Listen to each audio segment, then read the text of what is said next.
What up, guys? SNK here, and as always, if you see Hearthstone, we're gonna have some Goobkill in our lives. What's up, Goob? Oh, not a lot, man. Just chilling. Cool, man. Today we're gonna start off with some arena here, as per the usual. Who do we want to start as this time? You've seen me play Druid. We played Mage last time. I think we go Warlock. Yeah, I mean, just to keep it interesting. Keep it different. Warlock isn't my favorite. I don't really play a lot of Warlocks on Hearthstone. But you know what? It's going to be random what we get anyway. Warlock has some really good cards. They're passive. I say passive like it's fucking Smite. Their hero ability is pretty good, but it damages you, so there are some counters to it. But let's go ahead and get into this. Now, there are a couple comments saying that they didn't like us giving as much analysis on the picks as we do. Really? Well, there was like one guy, they said that he didn't want us to make every pick out to be a big deal. And I think, to me, that's my favorite part of this series.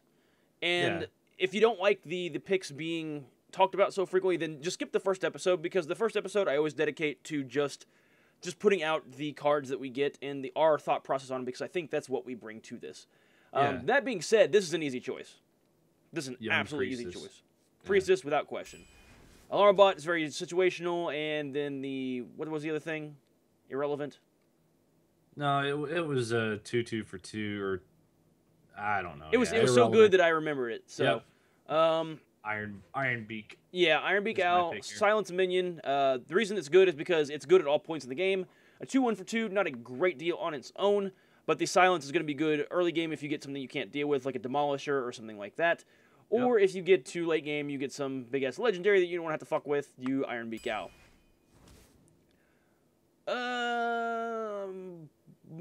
Obviously, no, you don't want the Deckhand. Core Hound, I'm not a fan of personally. I would say Jungle Panther. Yeah, it's got kind of shit health, but the Jungle Panther's gonna. Warlock decks are more aggro kind of centric anyway, and I think the Jungle Panther will be nice. Though the only thing that would convince me of the Core Hound is if we get like a summoning portal, but we can't play off of what we don't have. No, we tried doing that with the Mage last time, and it sucked. That's why we got fucked in the Mage. So let's Jungle Panther. I don't like Sacrificial Pact. Also, like I said, we don't have demons yet. Dread Infernal. Sacrificial Pact is, I mean, it can hose another Warlock deck.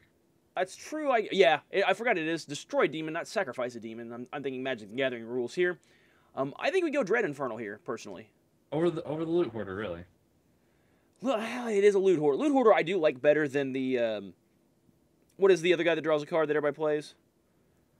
Novice Engineer. I like the Loot Hoarder better than that character, actually. I hate They actually nerfed the Novice Engineer. Yeah, I know, I saw that, which it was probably necessary, because you almost put Novice Engineers in every deck.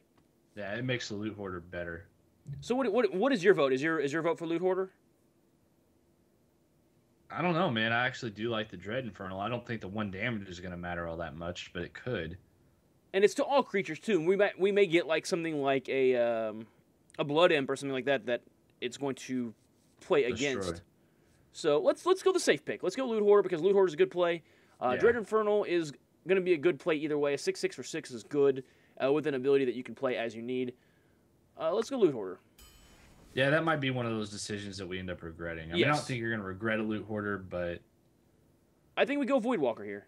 Yeah, Voidwalker's nice. Voidwalker's amazing. 1/3 taunt for... Yeah, that's really good. Well, all three of these are good picks, to be honest. Raging it depends on if you want to go aggro or not. Well, either way, I mean, they're all three of them are good picks. I mean, you could fit all three of these into decks. I think we start playing a little more aggro-ish. I mean, with lower casting cost. But Voidwalker, I think, is going to provide more utility for us than and we don't have any way to enrage the Worgen. Right. So, I think we go Voidwalker. I'm a fan of low casting cost aggro decks anyway. Yes. And we've had more success with those. I'm between the Mortal Coil and the Shattered Sun Cleric, obviously. River Crocolisk is not good. The only way you'd ever play a River Crocolisk is if you get shit cards or you're playing a beast deck and you have to have another beast. We don't have any direct damage yet, but the Shattered Sun Cleric is it's pretty good. Mortal Coil is good just in the card advantage, but 1 damage it's almost nothing. Yeah. And it's going to be situational at best, and the Shattered Sun Cleric's always going to be good. Yep. That was almost exactly my reasoning. I really do like Cult Master. Cult Master is a very underrated card, in my opinion. Low toughness, but you can play him before you start killing everything, so you can draw like 2 or 3 cards if you need to sacrifice a lot of creatures to just run them into other enemies' cards. I think Shadow Bolt's the pick here, though. Oh yeah, we need removal is always good, and like in Magic, removal is generally rated pretty high. Oh yeah, I mean you always kind of have to have something to deal with your opponent's threats. If you don't, then you're going to end up getting behind more times than not. So let's see. We've got this isn't a great pack. I do like the Farseer. Yeah, the Farseer is where I'm going because it's a 3/3 for 3, which isn't a bad deal. And then also with our hero ability hitting us for 2 damage every time we use it, I think that's going to help us out quite a bit. That's exactly what I was thinking. You know what I'd like to get? Something other than commons. Oh, we got one rare. We got one rare in our opening pack. Yeah. We're playing aggro. I think we've kind of established aggro is our thing with our early casting cost stuff here. Yeah, and your raid leader is going to help accentuate that. Yep. Hey, there we go. Oh, and it's our homie. The Demolisher, the Abomination is good, but it can work against you. Especially in our deck. You know what time it is. It's the Demolisher time. Demolisher, fucking OP, dude. The Auctioneer is so good. That was actually a really good pack. But we don't have any spells. We don't have any spells. Oh, was it spell? Mm-hmm. Oh. Auctioneer is whenever you cast a spell, not a card. Since Demon's good, but what's it going to get you? We have 1 demon at this point. Now, we still have 20 cards to go. I think we're safe to say we're going to get at least 1, probably 2 more demons. I think that's fair. Yeah, but I also think the Tauren Warrior with his aggro as you're going to be is going to be even more ridiculous. He's going to help protect a lot of our early stuff. He gives us another cheap taunt, and he actually can transform into something that does a lot of damage. Yeah, we're going to have to get above 3 casting cost at some point, though. Well, there it is. Yep, Showin Yeti. Oh, wait. You like the Yeti over the Bodyguard? In our deck, yes. We've got some early taunt already. A 4/5 as opposed to a 5/4. I think we stay more aggro. This is actually a really good pack. I like all 3 of these cards. Yeah, the Yeti just edges everything else out. See, there's the nerf there. The Novice Engineer used to be a 1/2. It is now a 1/1. That nerf just happened today. Voodoo Doctor actually isn't a bad card in this deck just because of the health drain that we do. Novice Engineer, always a good card. Drain Life, always a good card. I'm more of the Drain Life on this one. Yeah, just keep up the removal. Yep. And also direct damage if we need it. Right. Felguard. Ooh. I don't want Felguard because I hate destroying our mana crystals. But we do have a low curve overall, so it wouldn't hurt us as a bet. You could go with Felguard in this deck and be just fine. You really could. Taunt. Battle. Oh. You think? A 3/5 for 3 with taunt? Yeah. Okay. I'll roll with you on it. I hate destroying my own mana crystals, but win in Rome, I guess. Silverhand Knight in this one. Easy. Yeah. We already talked about how the Shield Bearer is shit. It's an 0/4. It's not a threat. It's just going to sit there for a while. And especially in our deck. And a 2/1 for 1, I mean, it's just... It's not Look at that 3 casting cost, though. Look at that. That's fucking funny. Win in Rome. Win in Rome. Well, you like 3 casting cost cards, because I'm not taking the Geomancer. Geomancer's good. It is, but we don't have the spells for it. Yeah, I mean, I'd rather take a spell over something that helps spells. Geomancer's a great card. If we got like 4 spells early, I would say great, grab the Geomancer, and he also adds aggro for us. Shadow Bolt though. Yeah. Oh, every day. Every day. I don't like Succubus. No, I don't. But a 4/3 on turn 2. If you want to go aggro, I mean, but we're losing card advantage though so bad with that. But your hero ability keeps you kind of decent. True. Well, here's the thing: the 2/5 charge isn't that great. No. Though a 2/5 charge can kill creatures, though. It's a direct damage card essentially is what that is. I don't like the Youthful Brewmaster, not in this deck because I think we're gonna end up. We could return the Farseer. We could return the Ironbeak Owl. And that's really the only thing that returning. We could return the Silverhand Knight late game, but I don't like getting stuck with Youthful Brewmaster because he's going to stifle our aggro, I think. I think But I'm also a fan of decks that sacrifice certain things to Dude, gain let's certain go. advantages. Fuck it. Because I don't... Storm Midnight is not exciting. He's not going to win us any games. Succubus could potentially win us a game. Now, don't get us wrong. Succubus isn't like the greatest card ever, but in this particular deck, it has more of a potential to work. By the way, this is a really good pack. This is a really hard pick. I think we have to eliminate Hellfire just because of our deck. Yeah, it's going to kill everything It's going to kill everything we have other than the Demolisher and the Yeti and the Silverhand Knight. So, well, Hellfire's a great card, and honestly almost a must-pick in most other decks. I think in our deck we need to go Direwolf Alpha. I think that's where we go. Yeah. Drain Life, we've already got 1 Drain Life. We've got 2 Shadow Bolts, which more direct damage, always a good thing. Our creatures are a little on the small side, so the Alpha will help. Yep.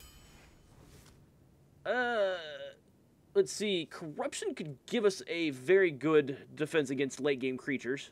Leper Gnome I actually do like in this deck. For me, it's between Corruption and Leper Gnome. How many creatures do we have? I wish they had kind of a breakdown of spells versus creatures. Yeah, I agree. 1, 2, 3, 4, 5, 6, 7, 8, 9, 10, 11, 12, 13, 14. We have 15 out of our 18 cards are creatures. I'd go with Corruption. Yep. And that allows us to get into mid game, or if we get like a big taunt creature we can't deal with. Ooh, rare. Epic, actually. Oh yeah. I mean, do we Pit Lord? Yeah. Yeah, a 5/6 for 4. You take 5 damage, but I mean, honestly, the point of this deck is to try and rush them the fuck out. And Sea Giant could do that though. The way our deck runs, 1 less for each other minion on the battlefield. We have a very, very low curve. Our curve is insanely low. So all we need to have is if we have 3 to 4 out, and they've got 2 or 3 out, that's a 4 mana cost 8/8. Yeah, you're right. I think the Sea Giant's the way to go here. Pit Lord would actually go well in our deck, but we have to play so close to the cuff on that. I think Sea Giant's the pick. Yeah, because you got to consider you might be taking some damage early.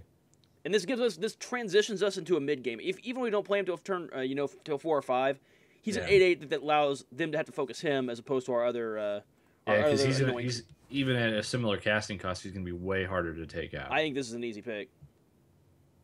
The Flame Imp? Yeah, for this deck. Oh yeah. I'm with the Tide Hunter on this because it feeds our Sea Giant. Yeah, that's. And also it goes well with our Raid Leader and our Direwolf Alpha. Yeah, it does. That's a lot of little stuff, though, man. Like, we are way in the little crap. Yeah. I mean, do you want to go Booty Bay Bodyguard? I mean, he gives us a little. He's beefy for mid game. Yeah, I would say you'd almost have to, just because like if you've got so much little stuff there towards their mid and end game, they're just gonna start picking shit off easy. And then also if we go against a mage who Arcane Explosions, he just wipes 4 or 5 of our cards, then we lose. So exactly. Yeah, I think we're smart there. Way to talk me out of it. I mean, we could go Pact. To play, no. we could go Pact because it's a counter matchup. Frost Elemental gives us a good late game creature. I think the Frost Elemental's a pick here just based on the exact same thing we were talking about last pick. And if we can get some good late game stuff here, that makes me feel pretty good about things. Now, we could go with 3rd Shadow Bolt. What kind of demons do we have? We have a Flame Imp. We have a Void Walker. We've got a Succubus. And is that it? Sea Giant is not a demon, unfortunately. Felguard, too. Felguard. So we have 4 demons. So 6 demons wouldn't be bad. And it's drawing 2 cards. And we know what we're going to be drawing, essentially. I honestly think it's between the Shadow Bolt and the Dread Infernal. But I'm with that. I'm more playing devil's advocate on the Sense Demons there. Just to kind of see what our situation is. But the thing about it is, what you're looking at removal with the Shadow Bolt, because it's going to get rid of most things. Yes. Or you're looking at a little bit more late game beef with the Dread Infernal. But you've got to be careful with the Dread Infernal because it's going to pick off some things. Well, not as much as you would think. We don't have a ton of one. See, we got a Loot Hoarder, which is 1 toughness, which we don't care about if he dies. Right. Ironbeak Owl, honestly, we don't care if he dies. Young Priestess, she's not. I mean, we'd care if she died, but that's gonna be. If she's still alive at turn 6, she's gotten her use out of her at that point. Yeah. Flame Imp, we only have. I mean, now given 1 damage is gonna be different, mid to late game. How many Shadow Bolts do we have? 2 already. We have 2 already. That's a tough pick, dude. I think we go. But honestly, I think we'd go Dread Infernal just because it's a little bit more beef again. And we've already got 2 Shadow Bolts. Yeah. And as we saw with the swipes, is having 4 of a card is great, of a great card, but Shadow Bolt is only to a minion, so he can't turn around and use it on a player. So, I think we go Dread Infernal. Yep. Spellbreaker. Yep. Yep. Another silence card, real good. We're getting cards. Wow. Oh God. 2 epics. Oh God. Do we do it? Yeah. Oh yeah. 2 Sea Giants. And the reasoning for that is that the Blood Knight and the Doomsayer really don't help your deck. No. Like Doomsayer could be that card that we hold in case that we just get out aggroed or we realize that they're just gonna stomp our buttholes, but I think Sea Giant is the way to go.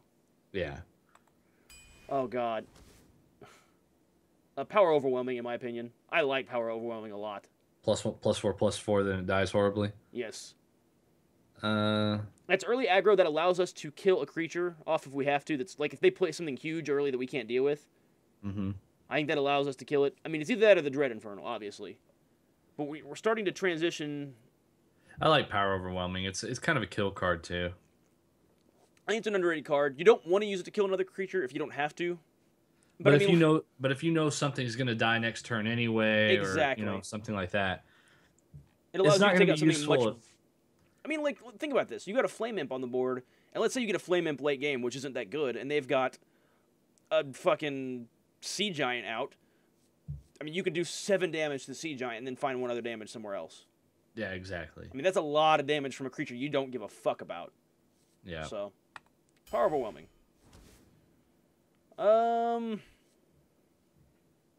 We need to go early casting cost here.